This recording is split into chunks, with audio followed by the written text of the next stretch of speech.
Salam mehriban tomoşaçylarymyz. Biziň bu ebekki habarymyz has köp türkmen ýaşlaryny, ýagny şu ýyl mektebi tamamlanan ýaşlarymyzy gyzyklandyrsa gerek.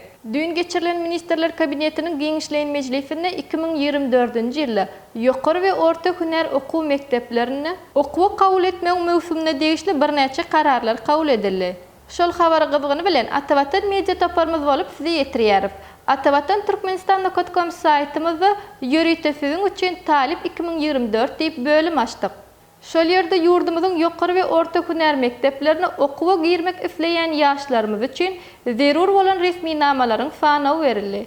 Şeýlehem Türkmenistan gazetiniň PDF formaty dollygyna ýerleşdirildi. Ýokary okuw mektepleriniň sanawy aýry-aýry görnüşde saytymyzda hem girildi. Mundan başga da okuwa girmek üçin zerur bolan resmi namalaryň arasynda saglyk kepirnamasy hem bar. Şol kepirnamany hem Aşgabat we Arkadaş şäherinde şeýlehem welaýetlaryň we etraplaryň Hayfa saglyk öýünden alyp boljakdygy baradaky maglumaty saytymyzdan okap bilersiňiz. Ýurdumyzyň ýokary okuw mekdeplerine resmi namalaryň tapşyrylyş möhleti 15 we 28-nji iýul aralygy kesitlenildi.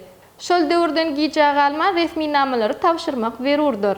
Şeýlehem döwletimiziň orta hüner okuw mekteplerine resmi namalar 2024-nji ýylyň 15-nji iýul we 19-nji awgust aralygynda kabul edilýär.